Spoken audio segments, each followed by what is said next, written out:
I had to use Windows because of Windows is more compatible with like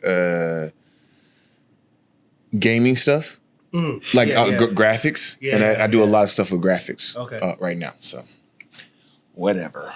But don't try. I'm gonna come back to you guys, Samsung. What games are you playing? No. So it's not for games. It's for like 3D. 3D animation. Like are you using Blender or are you using No, so my girl used Maya. She uses Maya and ZBrush and Houdini, and there's some more stuff. I'm using Moho. Now that's not 3D. That's like 2D base. But Windows is still better for that anyway. So yeah. Yeah, I used to dabble with 3D stuff for a little Blender. Blender. Yeah. And Maya. I keep saying I'm gonna go back to it, but I'm just waiting for like technology to get up to where I can just type in the code and then it's already there. Working out, ain't gotta do it's already there. If you go on a sword, you can make your own feature film. Yeah. Which is, I don't even want to get into that, dude. It like bothers me. Why? Because I feel like we're the age of like creating, with our hands is leaving us. And it's like, I'm going to put in a prompt and I'm going to have a full Marvel movie the way that I want it to be. And I'm like, oh, like this takes away from like the creation of it. I don't know, man. I have rich clients and they all are excited about AI and I'm not. Well, what about you, T? How you feel about it? First of all, I'm not even in that type of field that y'all discussing. So I'm like, he's like, yeah, I don't know what's going on. Okay. I wish I would have stayed in the art realm or something. But instead of doing jiu-jitsu? Yeah, maybe I wouldn't, got so many gold medals or championships. I tell you what, do you think if you were Ant's age doing this, I think I asked you this, do you think you'd be world champ? Like black belt world champ? I'd probably be a lot of world champions. I think I would have a lot more championships under my belt. Yeah. If I started with at Ant's age, so Jay sent me his videos. Yeah. And Ant was toying with them. He wasn't even having a hard time. And I was like, this kid is like, if he stays with it, like when I look at Ant, I'm like, this is gonna sound bad. I'm like, don't waste your life on jiu-jitsu, man. Like you got so much more going on with yourself, you know what I mean? But he was killing it. And one thing that I like about him, and I always told him, I was like, you know how to conduct yourself around men. And I like that. I like for a kid to know how to conduct himself around men. He had a match where he put the kid was, you saw it? No, I just know he picked him up, huh? He picked him up. Is that what you? No, no. It was the opposite. He picked him up after. It was the opposite. So the he did me? No. No, Ant's a thug like you, dude. He's a gangster. So like after he beats somebody, it's like it's blank. It doesn't matter to them. But a kid. Thank you, Ant. Ant was fighting this kid, and this kid you can tell was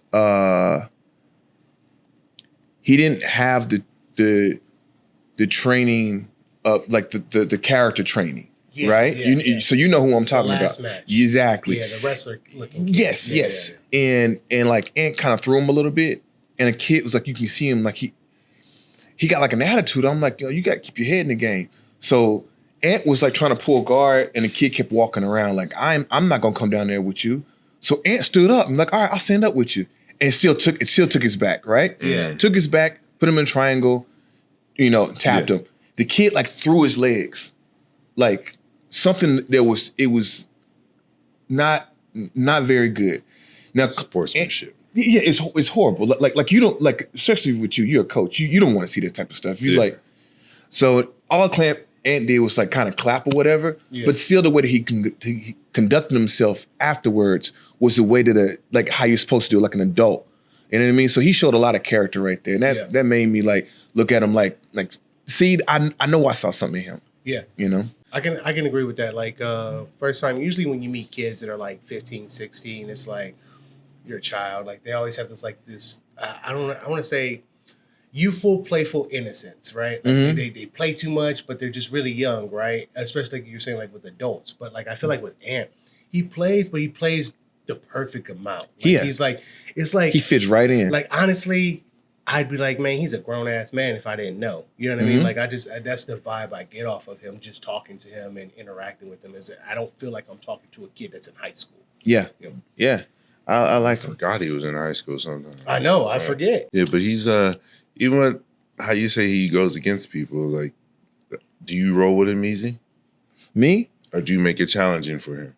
Or do you actually you kind of go play with him? You give him your A game. You practice some of your stuff with him. No, I play with him. I honestly want to see what he does. I want to see where he's at. Yeah. You know what I mean? Like if I'm rolling and I'm not going for a submission, I'm going to see, like, I want to kind of go into his world and see what he does. He's good.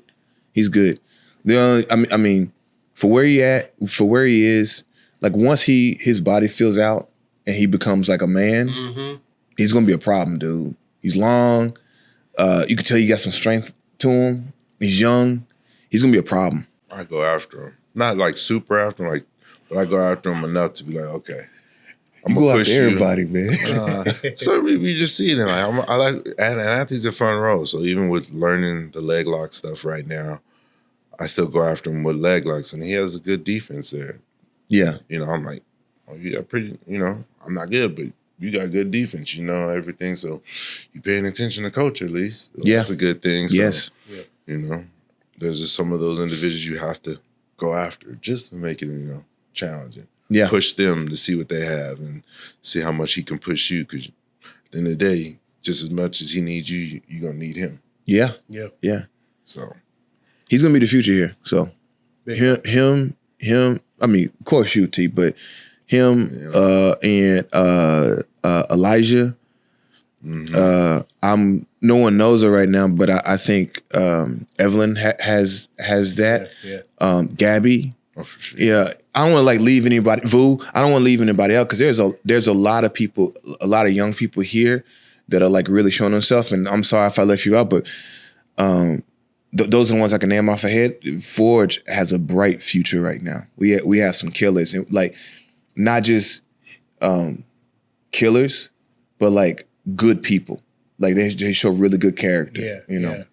And freaking Justice is coming back, and he is. Yeah, he's coming back. And if Lord willing, I feel like I rubbed off too much. If Lord willing, he gets some really good character and he listens to Coach. He showed a lot of promise, but if he comes back with a really good attitude, he's gonna be like the next up too. Yeah, I think if he comes back more humble, not humble. Well, he should recognize, like, he remind me of me too much. Like or some of himself. Like he should. I can't even think of what he needs to recognize, but it's like he needs to open up to like really listening to Coach and following like his instructions and guidance in the jiu-jitsu realm of what he's teaching, and really like, okay, and kind of start early thinking as a white belt, like, why am I doing this? Why is this move? Start questioning some of the moves. So that's why I question every move to get an understanding. Like, okay, So I think if he starts doing that, he'll kind of grasp more of those moves, those submissions that we've been teaching him and things like that. Yeah. So I have a question. This is more, I do want to get into the tournament stuff, but this is more like a coaching. I know you've done some coaching. Obviously, you're coaching. What do you think is probably one of the things, and this is going to change as time goes on, but right now, what do you think when you see like new white belts come in, what do you think is like one of their follies that they fall into? Like things they shouldn't be doing, or mindsets they, get into. Like one that stands out to me is like fighting for dear life just to hold someone to your chest. You know what I mean? Like you're in bottom close guard and all you're doing is just holding them to your chest. And you do that in almost every position, right? Like you're just so afraid to open up that your only goal is to just hold them there.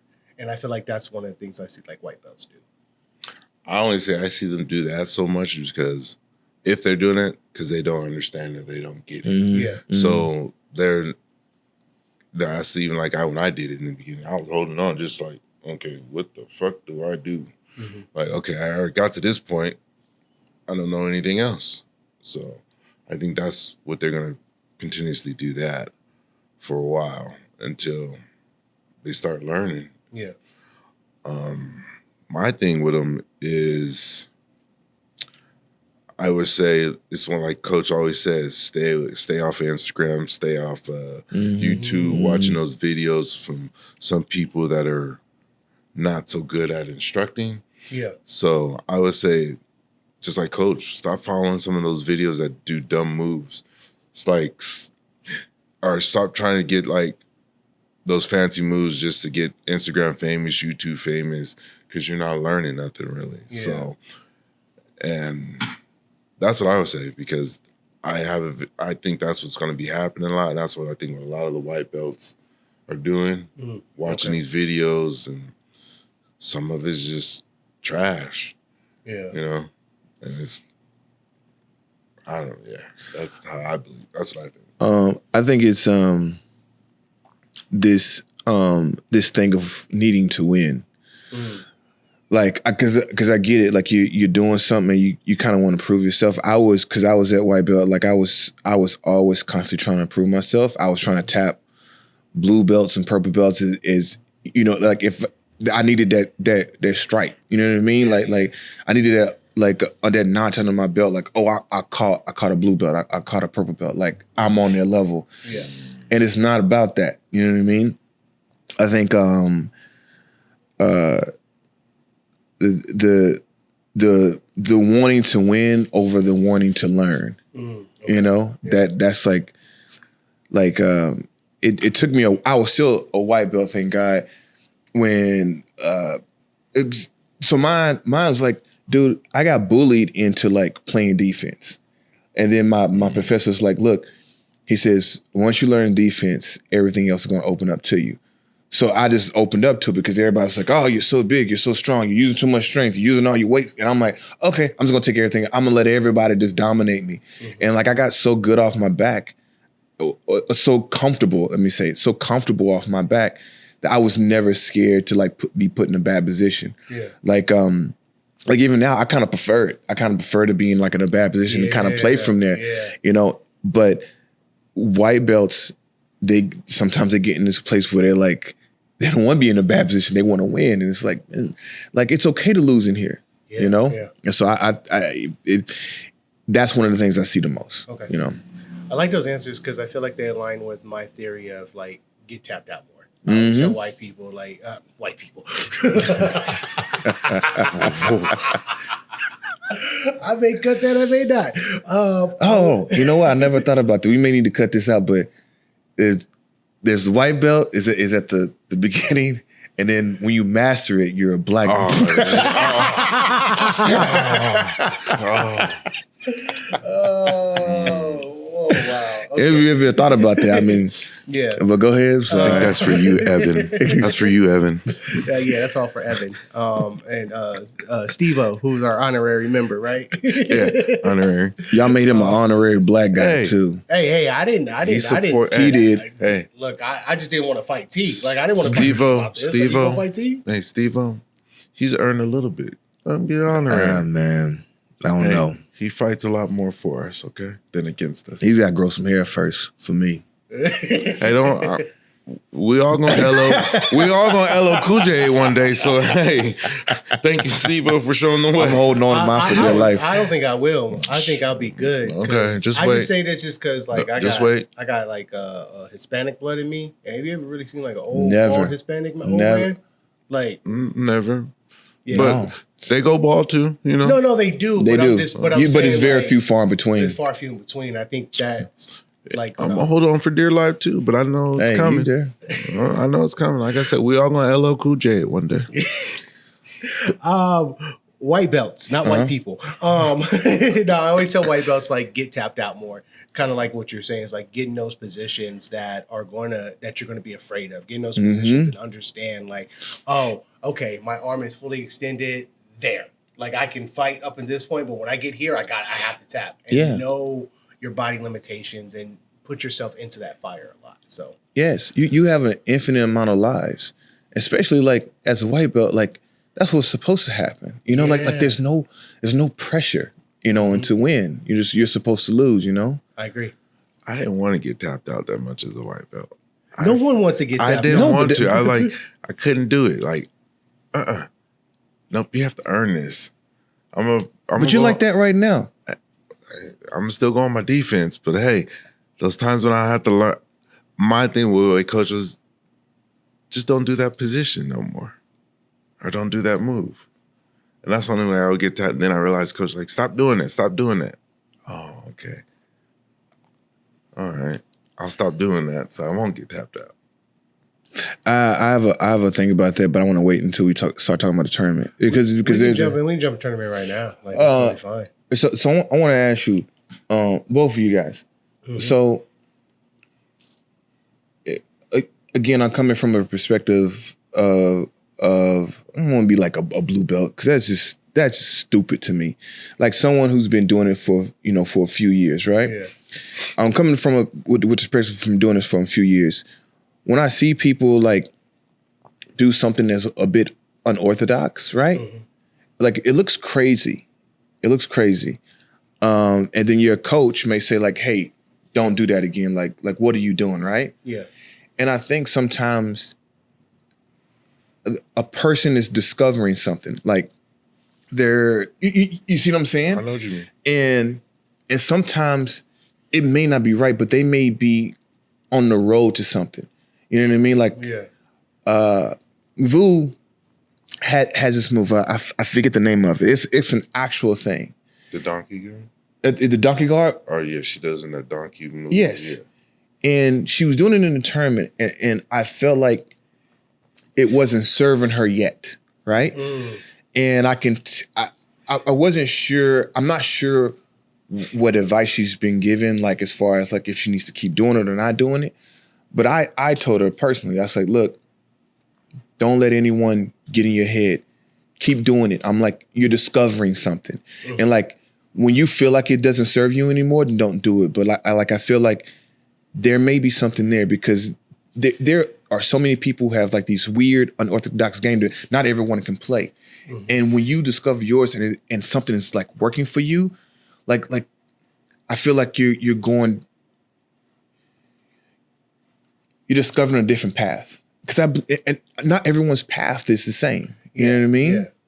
Now, do you feel that she's discovering and doing it, or right now it's all muscle memory for her, and it's just something she does naturally? I think it's a little bit of both. Look, I'm not saying what she's doing is correct. And I'm not saying it's not bad, You're talking about from like this is like a bad habit that just keeps on going, or is it just something that she's doing based off muscle memory, and it's just do that because she's comfortable in doing it, or is it something like you say? She does it, but she has to mold it into her game to where it fits and it's designed to like bring her into a position where she can get submissions and things out of it. I think it's a little bit of both. But I think in order for it to grow into something, it has to be nourished. Yeah. But if she's told, stop doing this, don't do this anymore, then that may take away from what could have been. Okay. You know what I mean? And like, I'm not saying that everything that she's doing is right, but maybe there's something there. Maybe she can play around with it. She's a new blue belt. Yeah. Like let her play, let her like mess up, And when she's like, this is dumb. Like you were so right, coach. I'm never doing this again. Or maybe she start giving people's problems, and I'm like, what the heck is she doing? I can't figure this out. Yeah. You know what I mean? Was she successful in the tournament with that? I didn't get a chance to see her comp. From my perspective of watching it, it was her first tournament as a blue belt. I think it's not her first tournament as a blue belt. She's been a blue belt for a while. Yeah, she got promoted at Jiu Jitsu Con. At Jiu Jitsu Con. Yeah. But I thought they'd done a tournament before. I thought she's done, but this might be her first as a blue belt. I thought she did one before. Maybe so. I thought it was the first. But I would say from watching it, I don't think it's like Casey says, it's fully developed for her. Okay. Mm-hmm. So I think she needs to practice more. If she really wants to use it, practice more here and develop some, like you said, some ways to get to attacks, submissions, and things like that in it. I think it's just a hindrance right now to her, and it slows her game down from the Vu I remember as a white belt. Yeah. Okay. That Vu as a white belt was on attack. Like, for sure, I like the fact that she did it in a tournament. Probably like wasn't the best idea, but I still give her props from actually going for it, because who cares? Like, it's a tournament. Who cares? Like, you're supposed to play. And that's what I was gonna ask. Like, do you think like for example, my competition wasn't my greatest showing, right? But in that, there were things that you only say that because you didn't get the gold. No, your competition you had a great showing. Trust me, you had a great showing. Given your circumstances, I'm with T. Yeah. I mean, like, I give myself credence for everything, and I don't really get on shit. You guys know what it is. But just like, for example, I do this. I'm trying to perfect this standing cross collar choke. While I'm standing, I want to submit you. Like, that's my goal, right? My last tournament, all I did was try to do the standing cross collar choke, but I came over the top and tried to finish it that way, right? Mm-hmm. This tournament, I kept trying to go under and finish it that way. I couldn't do it. I felt like it was less successful than even going over the top. I felt like I couldn't get control like going under like I can when I go over the top, right? Go ahead. Well, I remember also the day you asked Coach that question, he told you to go under. So Yeah. based off that, you haven't practiced that method, that style yet. So Yeah. you just introduce, okay, go this way. So that's also another thing that you got to look at with even that. But that's kind of what I'm getting at, right? Is like saying like I was experimenting off something I just was told a week ago. You know what I mean? And maybe I shouldn't have been doing that in competition. But also, for me, competition is like, if I can do it in competition, then now I know I can do it for real. Because if I can do it when someone's trying to defend with all their strength, all their might, whatever, and I can do it over and over again, then I'm like, okay, that's locked in. Like training room, yeah, I can get submissions multiple times, whatever the case is. That's fine. But I don't count those as like, I can do this. I know this until I can get it in competition. Yeah. That does make a valid point, because you feel more like it feels more successful, or you get more, you feel like you appreciate it once you do it in a tournament. When it is matched up with someone your age, your size, and is being aggressive. That's the best real world. Like, and your same skill level, right? Because not all the time you're gonna, like we do. I'm never promoting if this happens outside of here. Like, I don't want to be fighting in the street. It's the last thing I want to do. But it gives you like if you fight somebody who has no experience with jiu-jitsu, it's going to be a slam dunk. That's going to be a slam dunk right there. You know what I mean? It's funny. Sometimes my little brother, he'll come up behind me and grab me, and I'm just like, I got to stop myself, because I just know I'm about to like reverse it on him or slam him or something, just because that's the instinct of You like. should do it. That's being a big brother. So I was like a bully big brother growing up. So like I'm trying to make up for that now. And I don't want to say like bully, but like I felt like it was my job to make my little brother tough for the world. And because him and my mom and my dad split when I was 5. So I felt like it was my tough to be like, hey, you got to be tough. Hey, no crying, no weakness, all that kind of stuff. And then I realized that wasn't what he needed. And he needed someone to like kind of walk with him and nurture him a little bit. But now I'm trying to make up for that now. You know what I'm saying? Yeah. So, what? No. I was thinking back to my brothers beating on me. So that was it. Well, I kind of, my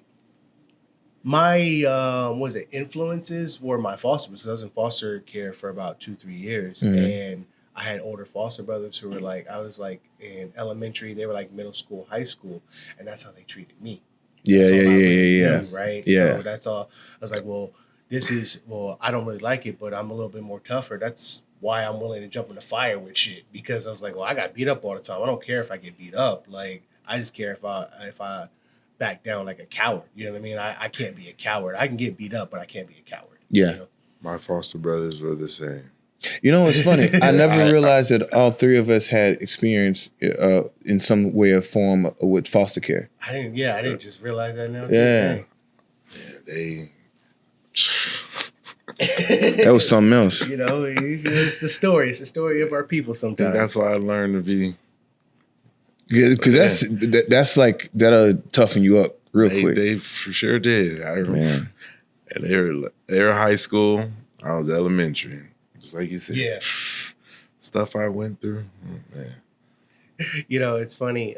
My brother, one of my brothers, I you know, like when you're growing, you get these those phases where you just start putting on weight and you're fat. Don't get me wrong, I have my fat issues. Don't get me wrong, but he would make me jog around the fucking neighborhood and be like, "Lose weight, feel great." He would make me chant that as we're running around the neighborhood.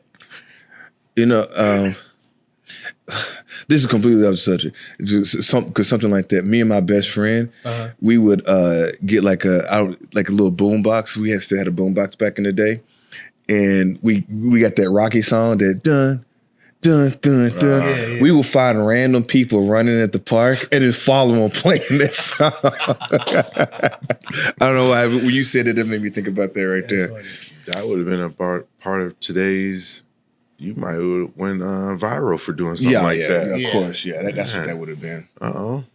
So let's talk about your comp real quick. All right. So you got gold in gi, but what I want to talk about more so is, like, how did it feel being pulled out of no gi by your coach? Like, how did that make you feel? How do you handle that as an athlete? Do you think it was the right decision? Like, what does it feel like having to go, I'll be there in tournament, already compete, win gold, and go, I can't do the next one? Yeah, so all right. So and we're talking about Rico.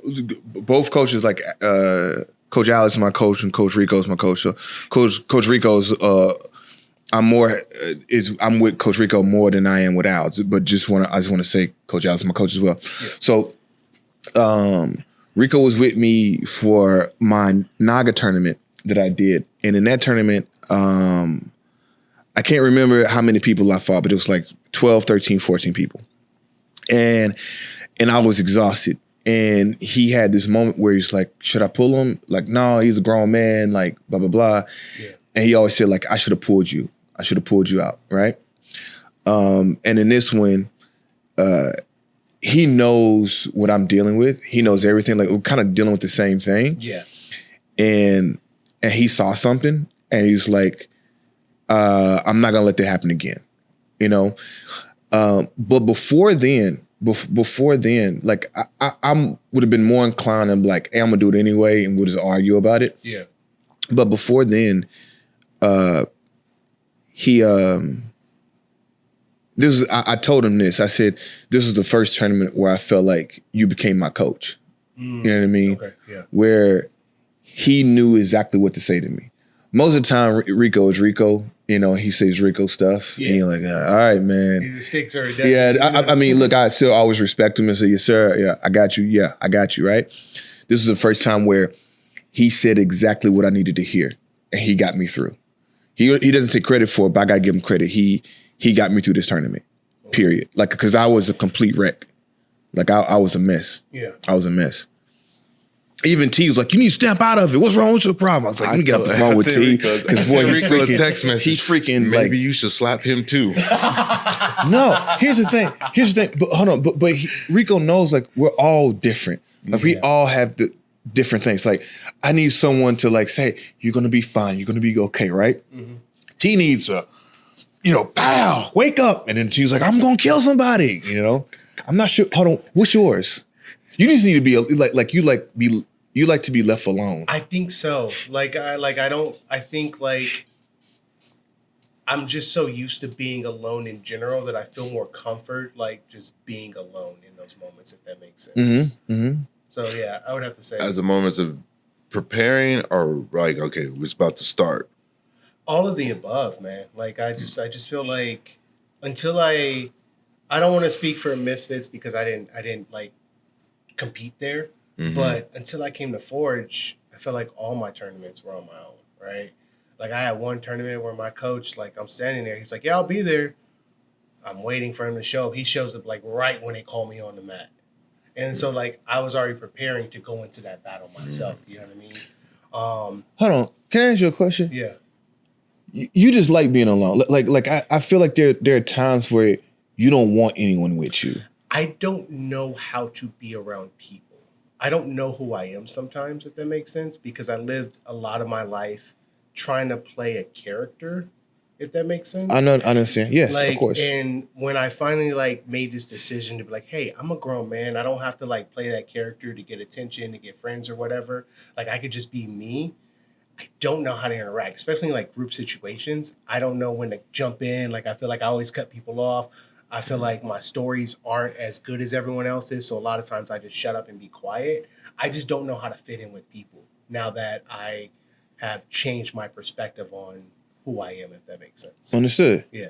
Absolutely. I get that. So it's not that I like being alone. It's just easier to be alone than it is to like try and like socialize. Do you feel like people won't accept you? Yeah, I definitely feel like that. But I just feel like that's just my own insecurities, though. You know what I mean? So I have to work through that within myself. I get that. Yeah, but I do feel like that. What are you gonna say? I would have said maybe something within the foster care system. Because like I said, I like you being alone. I like to be alone a lot too. Mm-hmm. So I think it's something we've got inside of there.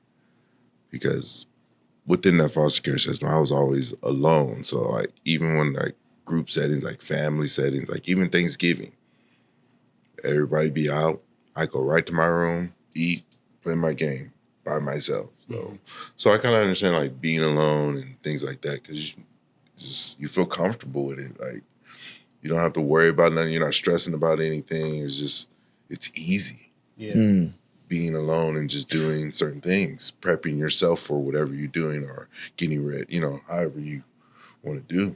But you don't have social anxiety. Neither one of you have social anxiety. I do. Oh, you do? Like I'm always calculating like, what did I just say? Did I just say something wrong? Did I rub the person the wrong way? What was that blink in their eye? Like I'm always calculating that and I have to like just shut up and be present, Jay. Okay.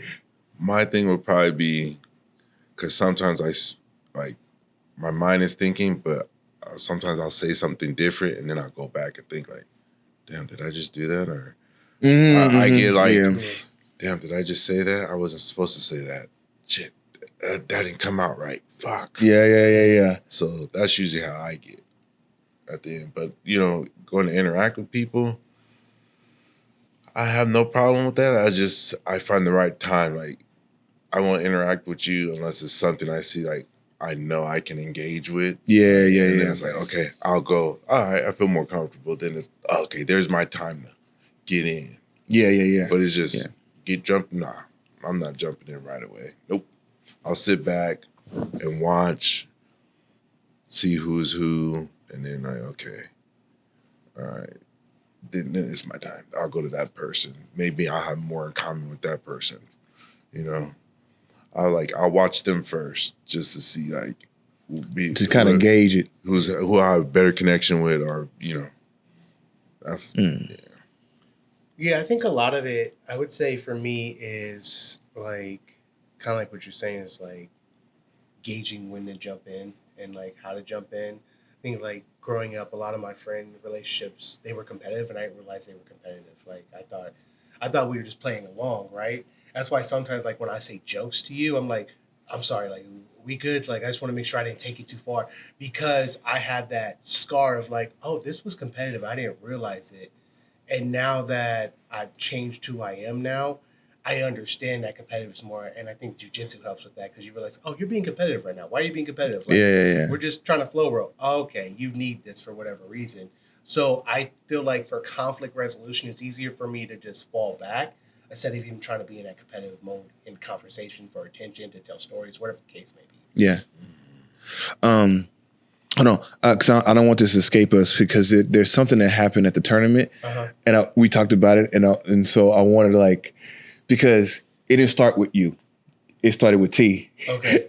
but it trickled back down to me. Hold on, I'll say how mine went. My first match with my first match. I was with the guy. I dislocated his shoulder, and he didn't tap. And then we were rolling around, and we got to the other side, and I was about to dislocate the other one, and he tapped before he could. But I didn't know. And Rico had to show us. In my second match, I just no disrespect to the guy, I went through him. Yeah. You know what I mean? So that was it. And then I think I threw up my back, and my shin was like on fire, and Rico pulled me, which was the best move. Yeah. Which is the best move. But that's how mine went. I want to hear how y'all's went because there's something that happened. I think I know what you're talking about. Okay. Yeah. I'll let you go, T. Go ahead, T. Go ahead. Something that happened. I'm trying to find this thing for Rico. Because it's hard. For Casey. Where is it?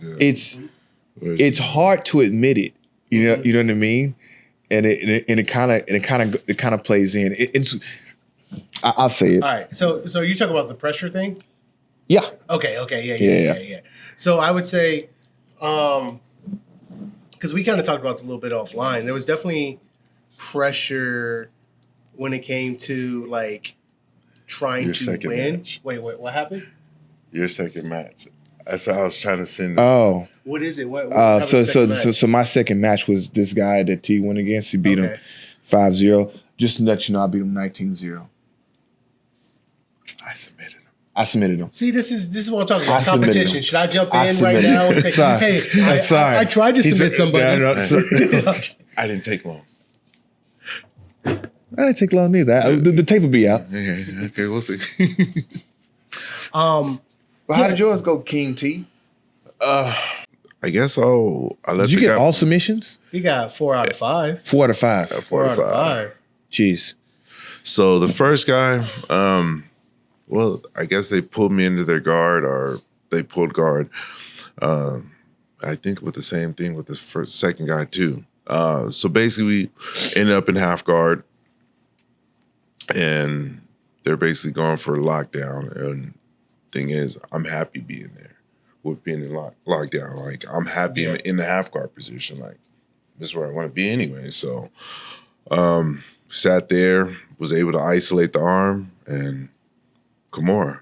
Mm-hmm. So it was just, you put me where I wanted to be. And, I was, even though my whole thing, I was like, okay, I'm looking for legs today. I'm going to try some leg lock stuff.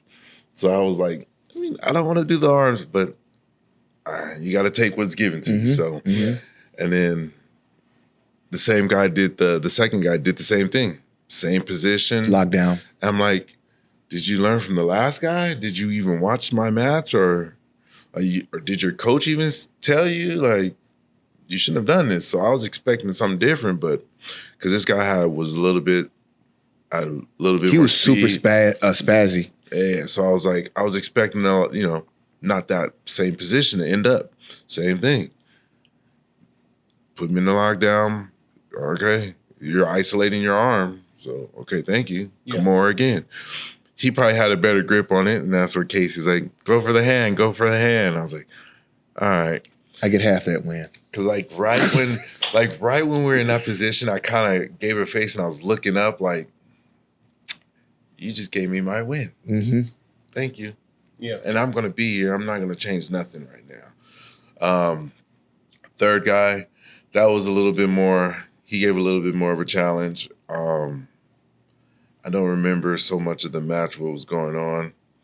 I know I remembered we were still 0-0, and then all of a sudden, I know I tried for a leg lock. Mm-hmm. I tried, and then he ended up sweeping me, and that's when I know it was 2-0. I forgot what happened in between that when I saw the ref counting, and then we stood up, and then I looked, it's 4-0. I'm like, what? Mm-hmm. Yeah. Oh, 4-0. Oh, man. Okay. And so we're back to standing up. I think he goes back to pulling. I don't know. I don't remember this part either. I think he went back to pulling guard again. But this time I was able to grab a straight foot lock standing up. So I'm sitting there holding it like, okay. And in my head I'm thinking I'm going to drop, do the leg lock positions, and I got you. But then coach was like, you could do it standing up. I was like, oh, okay. So then that's when I'm like, oh, I'm going to rip this. Well, not rip it, but I got you here. So you're either going to let me break it or you're just going to feel all this pain. Yeah. Because I'm going to hike and go back. And he didn't do nothing. So I was like, all right, I guess I'm not strong enough to do this. So he doesn't feel this. Damn. So then we roll over. So it ends up to a belly down straight foot lock. Okay. Nice. So, and it was immediate. Yeah. So, so that's what that was my first footlock submission. Oh, yes. Yeah. Thank you. So that kind of like hyped me up after that. I was like, yes, thank you.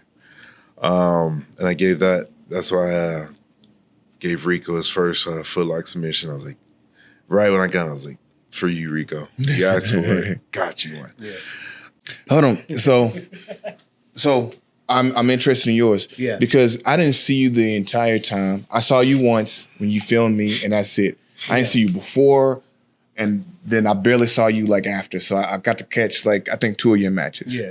So I think you were talking about the whole pressure thing. I would say first off, there was a lot of pressure on me just because I wanted all 3 of us to have gold medals. Like I just like I had this idea and this vision of like, I don't have any JJ World League pictures like outside of the screen, like anything like that. And I just wanted us 3 up there. I was like, yeah, I just wanted that. So there was pressure on me to like win all 3 because of that, but no excuses. At the end of the day, I lost, but I was dealing with a lot going into the tournament. I made it through my first 2 matches, barely, like eked by. Actually, all my matches were close on points when I think about it. But eked by on points, barely. I'm disappointed in my performance just because I don't feel like I did jiu-jitsu. I just was like surviving, if that makes sense. I don't want to say surviving because surviving is not the right word, but I wasn't willing to fully do jiu-jitsu. Like I would have rather stand and not get taken down than go to the ground. And I know part of the reason for that is because the last thing I want to do is be in an inferior position with no energy, depleted and gassed. And by my 3rd match, for sure, I was depleted and gassed, but I was gassed in my warm-up. I have this little warm-up that I do where it's like 30 seconds of like sprawling drills, right? And then I get like a 15-second rest, but I do that for 5 to 10 rounds. That's my warm-up. So when I come in sweating and everything, that's what I've already done. I've just been sprawling, for 10 rounds pretty much. I couldn't get past my 4th fucking round where I was just like, oh, I'm done. I'm tired. Like, what is this? I don't know what this is. I need to save everything I have for this tournament. So I kind of cut my warm-up short to go do the tournament. So by the time I got in the first match, I was like, it felt like the best way I could say is it felt like I was moving through mud. The first match, I can kind of hear coach a little bit. I think I looked at the clock a little once. By the second match, I was just trying not to like get submitted. You know what I mean? Try not to get taken down. Try not to make a mistake. And the third match, kind of the same thing. And honestly, I didn't have energy. It's funny. It's like looking from the outside of it. It looked like you just handled yourself very well. Like I didn't. You thought the same thing. It's like even if no one knows where everyone is, by this, but I can guarantee you they didn't have to deal with what you had to deal with, right? Yeah. And to see how you handled yourself, it didn't seem like it was like you were struggling. It was like, okay, I know how to win this match. Like I know how to disarm this person, keep him down long enough for me to win. Yeah. And that's what I saw. I saw someone who knew how to do jiu-jitsu in a way when they're like in a weakened state. Yeah. And that's what I saw. It looked good to me. Well, I just feel like, especially in my last match, I should have pulled guard. But in a rule of thumb, I just feel like pulling guard is a bitch move. Yeah. Okay. And I mean no disrespect. I'm just saying I pull guard every single but time. If you go against me in a tournament or in class, I'm pulling guard. And I understand that, and there has to be a switch in my mind to do that. But when I'm so like, oh, I can't make a mistake, my life is on the line almost. Like that's kind of where the zone I'm at. Yeah. I'm not pulling guard in the street. So my mind is kind of like on that like worst case scenario mode, if that makes sense. Yeah. Right? So it's like pulling guard was like, nah, I was like, I should try to pull guard. I even tried to pull, like, tried to set it up in my last match, like put my foot up to like throw him off. Seen that. But then when I went to go grab his collar, I punched him in the I punched him. And I was like, and it threw my momentum off because I wasn't trying to punch the guy. And he was like, whoa. I was like, I'm sorry. But like, again, that little small interaction could have cost me the match, right? Yeah, absolutely. Going and maybe, but I felt bad because I punched someone in the face. You know what I mean? That's a me thing. Yeah. And so when I say that I beat myself into losing that gold medal, then yeah, I definitely beat myself. And I think that's kind of what everyone talks about when they say it's not really you versus your opponent out there. It's you versus you. It's you versus your worst mistake. And I think, my mistakes just piled up. So I don't feel you had that many mistakes. Like I said, the first two matches that I did see, I felt like, damn, that's Jason right there. Yeah. Because I'm like, I've been in those positions too. I'm like, shit. You took good control. Yes. You did what you did basically everything. I was like, all right, that's right, Jason. That's Jay right there. Okay, good. We're good. Now, I did tell Kate when you did your last match, I was like, that's what took Jason's energy right there. We both saw it. I was like, that's what We took both his saw energy. And I was like, that's how I know he was banking on getting, but then you still recovered from it, which was still good. So I was like, oh, we're good. Then it mustn't take all the energy. So you recovered good. And then I forgot what happened after that. And the guy regained his position again. That's why I was like, oh, what happened? That was... So what it was is like, just so everyone knows, the match ended up 4-2. So I ended up losing by 2 points. I ended up losing by a takedown at the end. So it wasn't even like I got blown out or anything. Yeah.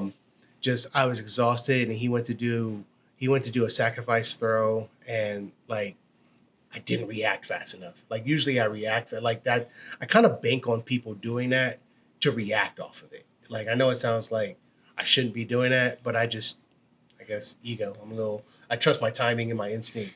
You know what I mean, to be able to do that. But being that exhausted, my instinct and my timing wasn't there. Yeah. I'm pretty sure he saw it. I feel bad. All right, so I'm gonna be completely honest. Yeah. All right. You guys know, and Jason, I know you know, I want us all to have gold. Right? But I hate going last. And there's a part of me, look, hold on. It may be like 2% of me. There's like 2%. I don't want y'all to take this like bad, right? But there's 2% of me. Sometimes I'm like, if he loses, that take a little bit of pressure off me. And here's the thing.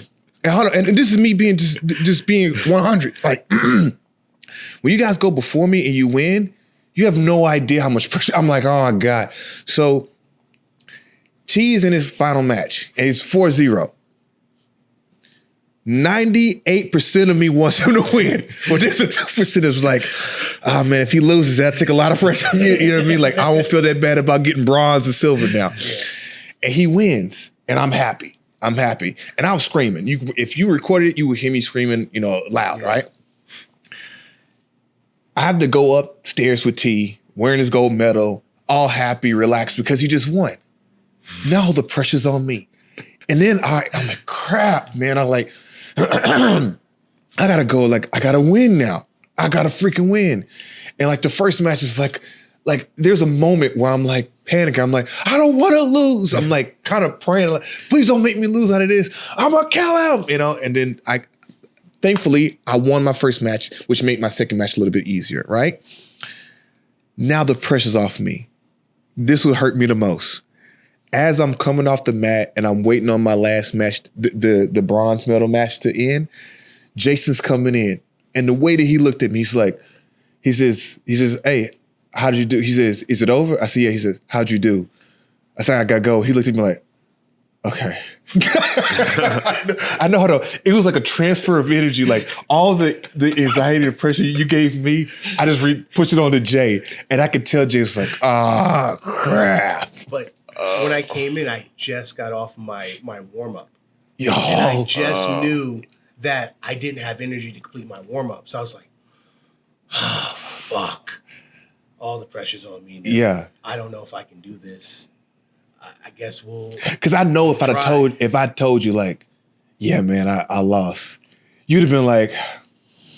I would have been like, damn, but I would have been way less pressure on me for 100% for sure.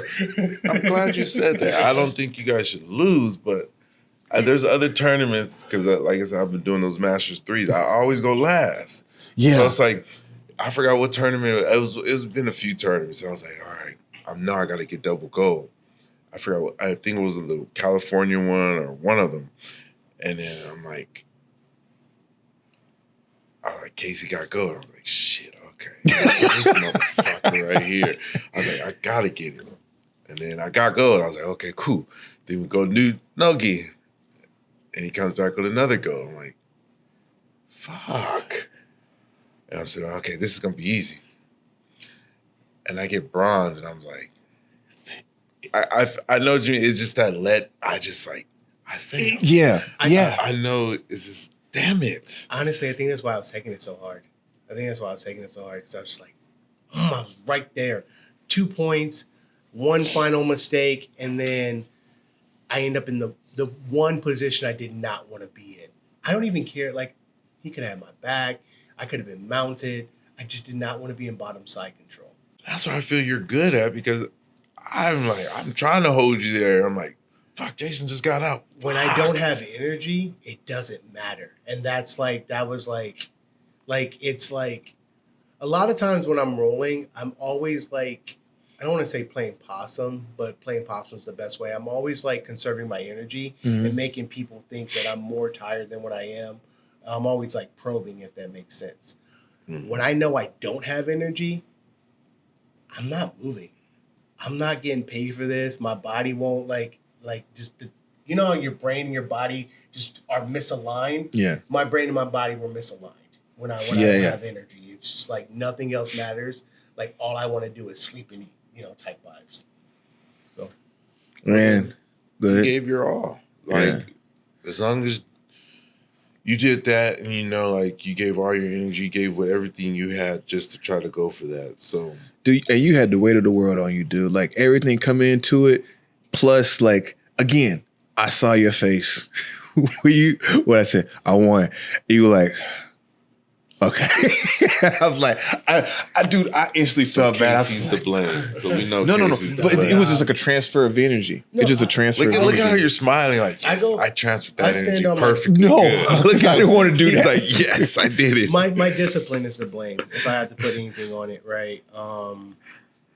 The weight cut that I did in the last week and a half was ridiculous. And I say it almost every episode of this podcast. I got to stay disciplined with my diet, get it under control.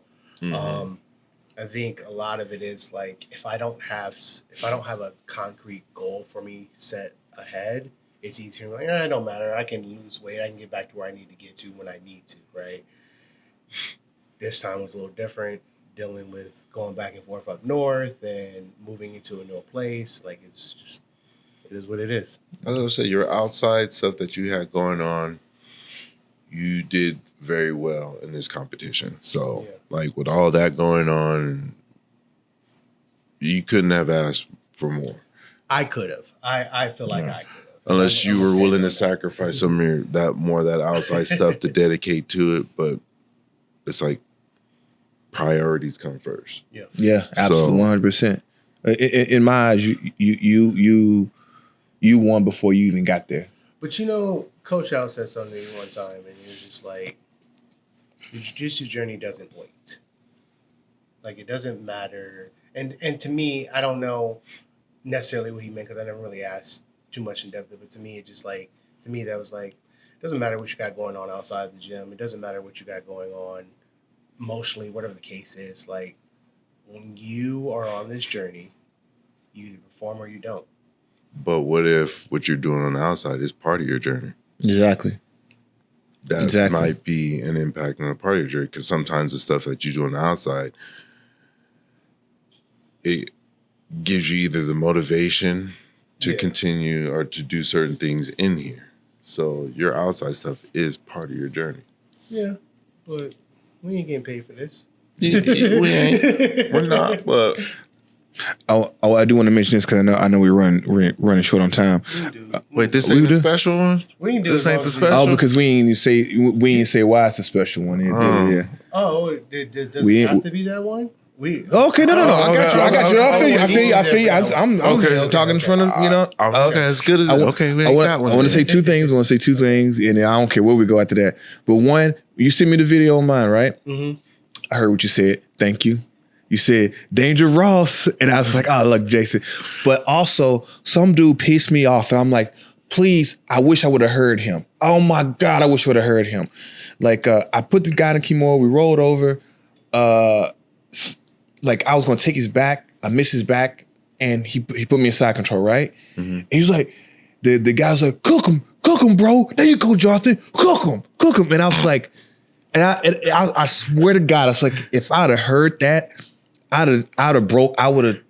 You talking about the match I recorded? Yes. I was like, dude, I would have broke this freaking dude's arm. So you heard him saying that, huh? I did. I think at one point, I forgot. I think I said. I think like when you had that first Kimura lock, I was like, yeah, you don't want to be there. I know for sure. I think I said that to somebody like next to me or something like that. Because that dude was talking mess. Where was he cooking you at? Because he just had me in side control. I'm not gonna lie. Again, I went into that one 208 going to get some 222ers. I felt every bit of that. Right, so I was like, ugh! And so he probably heard me go that. He's like, cook him, bro, cook him. I'm like, dude, I'm gonna cook you in a minute. Wait till I'm done. I just thought that was fun. I'm glad I didn't hear it because I probably would have broke both his arms. Two is I hate to talk about it, but it's almost the elephant in the room. If we could say, DJ's match. Because that one, hold on, and I'm not saying it in a mean way.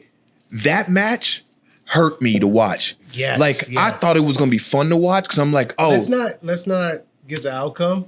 Okay. But we can talk about like how we felt about it. The only reason why is because I want DJ. You want DJ? Oh yeah. I want DJ to be for that one. Well, we talk about it I felt the same way. I played this. I thought going into it, I was gonna be like, oh man, this is gonna be fun. Like this is gonna be it. And when it started happening, like even before they came on the match, I was like, oh man, I don't like this. You know what I mean? Like I don't like because I'm like, I don't want to like I can't root for any one of them. You know what I mean? You know, I told Sam and DJ both this. I was like, I don't want to I'm torn, right? I don't want to root for either one. But if I do say go DJ, at least Sam won't hear me. Yeah, you know what I mean? And all respect to Sam, and Sam is going to be on here soon. Actually, Sam, I love Sam to death, and he knows this. He's hearing impaired, so Sam has an uphill battle when he fights anybody. Because he can't even hear the coach. He has to get them into a position to where he can visually see the coach and then see the signs in order for him to even execute what the coach is saying. So he's already fighting an uphill battle. So he's someone that I truly want on this show to tell his story and his journey as a competitor. Yeah. Mm-hmm. I also had another friend, AJ, in that bracket, which it was like, AJ, I was like, this sucks because neither one of it can't be first, second, and third. Someone's got to lose. You know, and it just hurt. That would have been nice especially to see since it was all the first of them. match. First, second, and third. That would have been. But the way that it was set up, they were going to have to fight each other. Period. Yeah, it was kind of sad. I feel like no, but they all could have still. If the way it could have all still went first, second, and third. In either way, depending on how whoever won. No. No. It could have. No. Because if you're taking out your first match, you're right. You have to fight for you're right. Because still. AJ, Sam, and DJ were on opposite sides of the bracket. Correct. Yeah. So it all could have went. It all could have worked. Yeah. That would have been dope to see. It's funny. DJ was like Casey 2.0 there, talking about AJ. He called him Casey 2.0. Oh, what did AJ do? I don't know, but that's what he said. AJ's my boy, man. I love AJ. He's a cool dude. He's a humble dude, but he's an animal. He seemed like he had good energy. And oh my God, DJ looked terrifying. When I saw him on the mat, there was no joking at all. I said, "Hey, you look locked in. I love you, bro. Do you?" You know what I mean? Yeah. He was a tank. Yeah, he looks scary. And you know who I say out of everyone though, Sam got the short end of the stick because all them. Oh my God! It was the first time I was like, Sam needs to cut weight now. First time seeing him as the smallest guy, dude. So you had to go against dudes like that. When my first, when I was at white belt, I was the smallest dude, and I was like, I do it at white belt. I don't think I do it at blue belt. But that's when I hit. So you will go against them at white belt? Yeah, like at white belt, I was doing absolutes. Like I felt like at white belt, I had to prove something to myself. It's like I don't care how big you are, I don't care how much muscle you have. I got to be able to beat you. And so at white belt, that was my mentality. So I would do absolutes. I would take on bigger dudes. At blue belt and thinking about my body and health, I'm like, let me just stay in my weight class. I don't need to have to use more muscle to do a like, like you do like a simple knee lever sweep, right? You go to do that on someone your own size and height, no problem. You go do that on DJ, you done blown out a knee, a back, a hip, like nah, dude. G. And after I seen Sam is bigger than all of us, right? Yeah, so if he gets on top of us, to see someone so fat ooze over Sam, like make Sam look small. Sam was the smallest guy in the break. I'm like, I'll never do that break. I don't care. Like at that point, that's when you get weapons. That's why I got out of it. That's why I got out of it as a white belt. I was like, yeah, I'm not. It ain't worth it. Yeah, it's not worth it. No. Nah. I'm glad I lost weight. What do I say? My safety's my responsibility. Yep. That's one of those moments. Mm-hmm. Yeah. Actually, I didn't know JJ World League put blue belts and purple belts together in Nogi, which you didn't know that? No. Which is another thing that Sam had to fight an uphill battle was like Sam just got promoted to blue belt. Yeah. And he's going against purple belts and up. Like, but that's the best thing that could have happened to him. 100%. Like I think it's going to elevate his game a lot. Absolutely.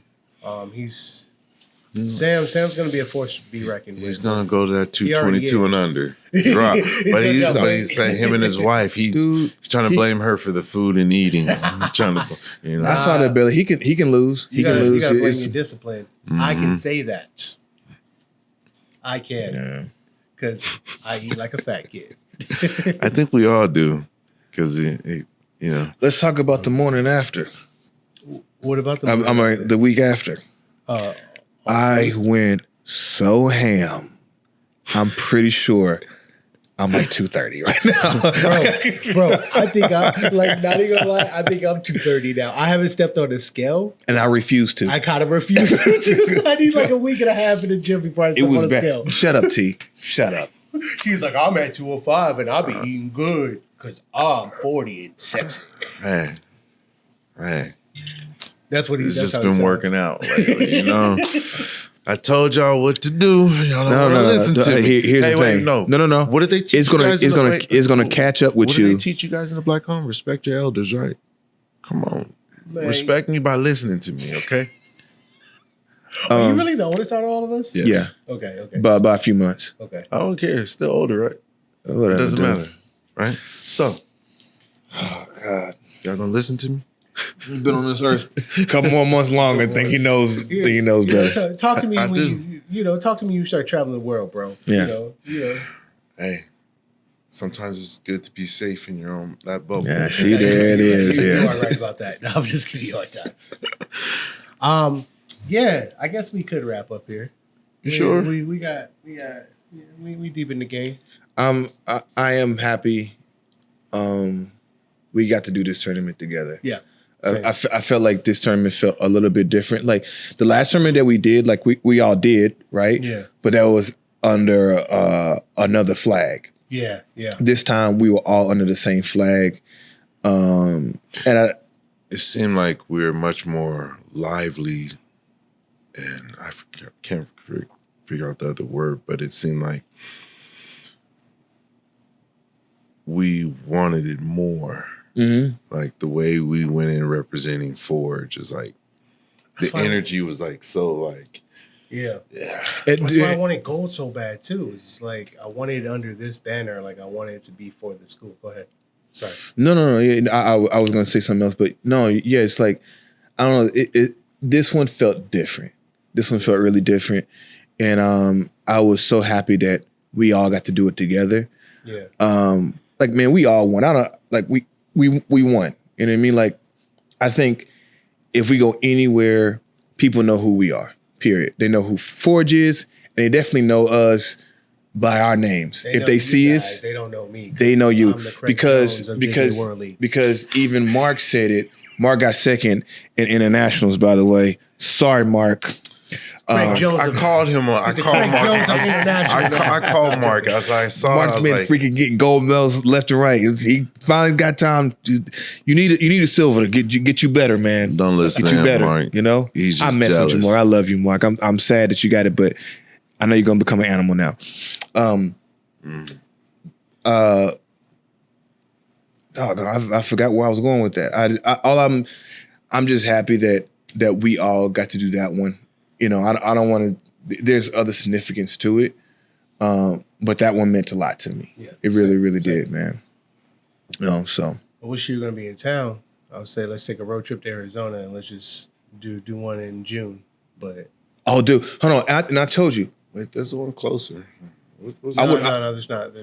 Yeah, I would have 100% did it. Yeah, I would have 100% did it. If I wasn't leaving, I would have did it. But, there's more parts. I'm talking about JJ Worley. Oh. There's only one that's close enough before August. I think the next one is Pants in August 2nd, and then there's one June 21st in Dallas in Arizona. I know because I've actually I've low key been like I need my get back because I just felt like that with wasn't Mark? my performance. No, I just felt like my performance wasn't what it should have been, and I feel like I want to go into a tournament like not having to do a huge weight cut. I want to. Can I say something to that? Yeah. I had the same experience with Naga, right? I had a decent performance, but I didn't get the outcome that I wanted. Yeah. And I went to the next one, just the next one. Entered it, didn't tell anybody, went there and won. Yeah. And it was something about like, it's like, I'm doing this. Like, you know what I mean? Like, I'm not a big lone wolf person, but I can be. Yeah. And something about just being like I'm in here by myself. I'm in, you know what I mean? I'm in ability to beast. I'm gonna do this on my own. You know what I mean? Yeah, and it gives you like the extra drive. I'm not mad at you if you like sneak up there and be like, hey babe, I'm going to Forge this weekend, and then go out there and just like do the tournament. You know what I mean? So I mean, like low key, it's a possibility. I can't there's a lot of transitional things. I'm lucky that I've been able to even split my time between San Francisco and LA.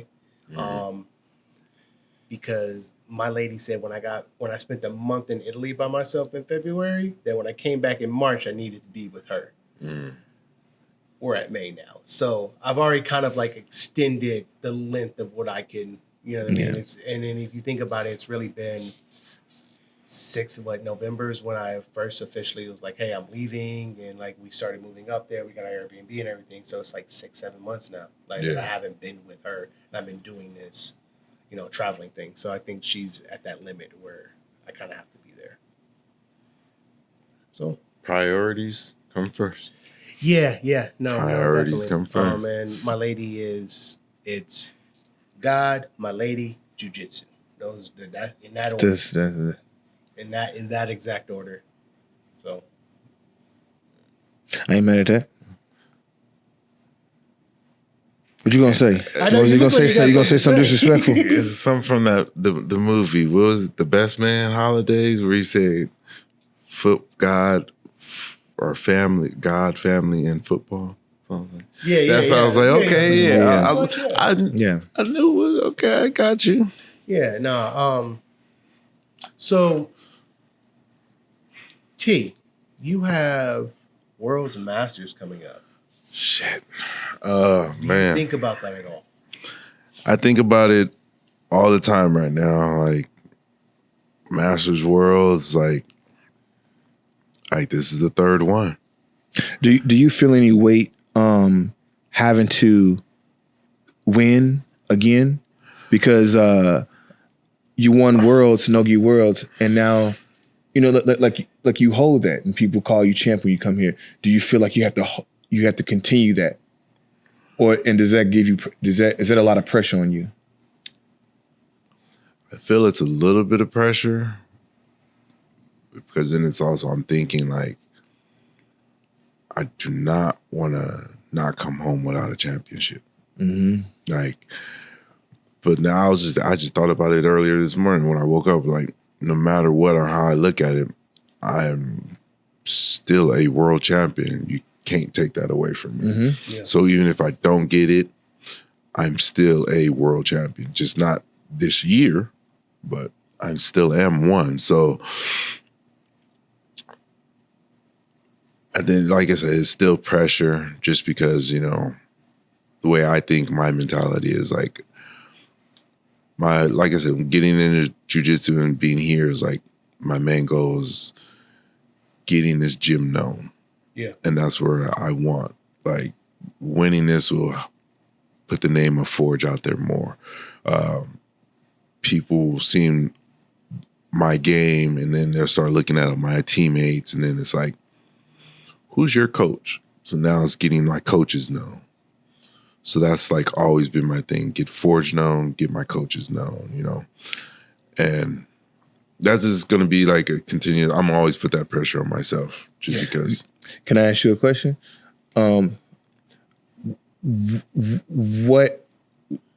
Which one hurts? It's a hard, does it hurt more to lose or feel better to win? Like I'm trying, I don't know how to ask that question. You know what I mean? Like which one affects you more? Or do you think you learned more? No. Or? Which one affects you more?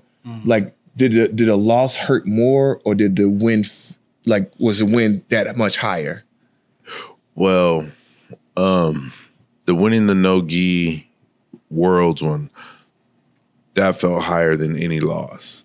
Just that one. Okay. You know, that felt like, oh man, like I forgot about every loss at anything from winning that. Like because I think, and I may be wrong, there was a piece of you, there's a part of you that wanted to quit after the worlds in August. Yeah. So I think I said it was just like because that it was like me more so. I was like trying to find somewhere to put the blame. Like in my head, I was like blaming coach, or blaming the coaches. Like, what is it that you're not teaching me or showing me so I can win this? Like, what is that you're doing? Like, I'm here. So there's something you're not doing. Mm-hmm. So I try to put the point of blame to them in my head. And I was like, it can't be them. Like, it's not them. They're providing me the tools already. So it's like, and it was just trying to figure out like where it is. And it's like, sometimes that you gotta understand, sometimes that person is just better than you. And I've always had that mentality, like there's always someone better than you. And at that moment in time, I just didn't feel it. Yeah. Like there's no, but I think once you learn that or fully get that understanding in your head, no matter what you do, there's always someone better than you in something that you're doing or you're achieving. Just know that. So to help relieve some of the pressure to yourself, just say that or understand. It's not like that's a bad thing, but it's just an understanding. Like it's reality. Yeah. Let me let's wrap up here, but I do want to ask you guys both a question because you mentioned T wanting to quit a little bit. I know for myself, even after this, I got second place and I wanted to quit. Like it's like I'm not good enough. Like why I shouldn't even be doing this. Like I failed. I was supposed to do this goal. Like I wasn't trying to put the blame anywhere because I was like the blame's on me. Like so I wasn't trying to put it on my coaches. But how do you deal with those moments when you want to quit jiu-jitsu?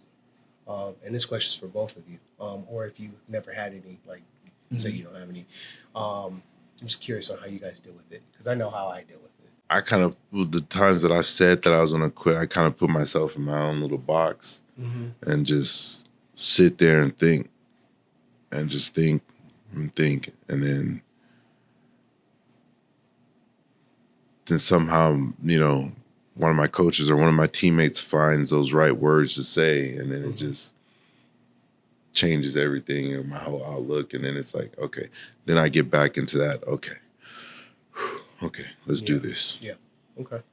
I don't think I ever really had like a moment like that. I mean, like it was probably, if I ever had a moment like that, it was after class or something like that, and I couldn't I'm hitting a plateau or whatever. But I always said like my wins and losses don't define me. Like I don't allow my wins to take me too high. I don't allow my losses to take me too low. I try to stay as even as possible. Yeah. Which the tournaments won't have an effect on me. You know what I mean? Like, or that much of an impact on me, whether I get the result that I want or not. It's just like when I hit the plateau. But most of the time, I know it's a moment that I'm having, and I know I'm like, all right, this is gonna pass. Let me take a couple of days off. I'll go back, because at the end of the day, this is more than anything else. This is like my therapy. Yeah, you know what I mean? Like, this is my community, and my community is keeping me alive. It's keeping my head straight. You know what I mean? Like, this is really giving me a lot, you know, so I can never really walk away from this like that.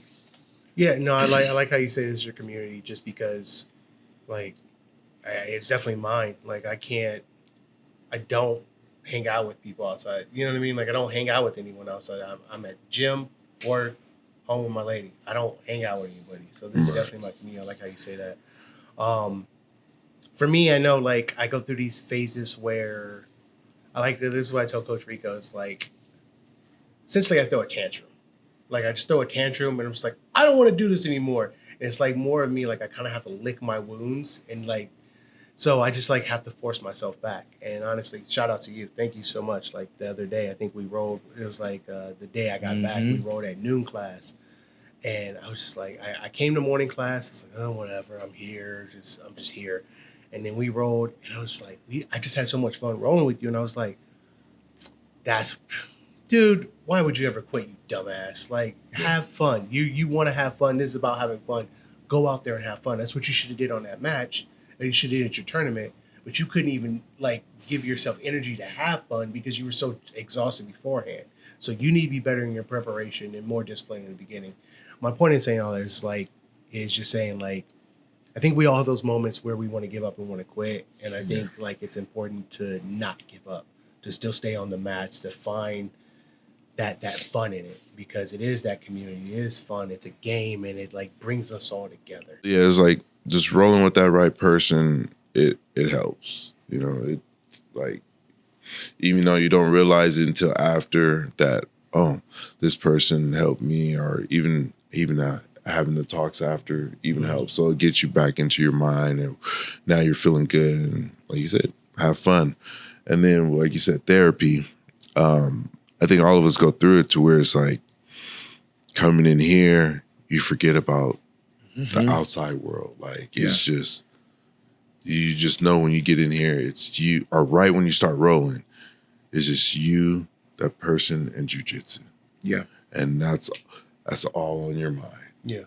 So that's, Well said. I guess, you know, we can wrap up there. Anything you want to shout out, talk about before we get out of here? Shout out to my family across the pond, and shout out to Jonathan, man. I think I had a rocky beginning with him because I couldn't read him, but he showed me so much love on here when him and everyone on here. He showed me so much love, and I really appreciate that, bro. That goes a long way with me. So shout out to Jonathan, man. Jonathan's a cool dude. He's a cool dude. Yeah. He's a cool dude, man. T, anything to shout out? Well, hold on. What you looking at me like that for? None. What? No, I was gonna try to find a joke somewhere, but I couldn't. It just didn't come. Okay, I was like, trying, but I was like, no, man. I couldn't. So I was trying to. Dude, y'all told me up. Y'all told me up yesterday. I was gonna try to say something to Jonathan. Oh yeah, the whole Y'all were like relentless on me. Hey, all right, enough. Do your shout outs right now. I ain't saying nothing here. That's private. That's family talk, right? And Coach, like, he was relentless. He like wouldn't stop. Coach loves that joke. I don't know why. Dude, come on. Give me a hug. No, man. Do your shout out, man. I hate Turtle. And just shout outs to the Forge family. My brother's here. And that's pretty much it, man. Like, I'm gonna shout out our newly promoted white belts, the blue belts. We got Gabby. She was a guest on the host, but she's a guest on the show recently.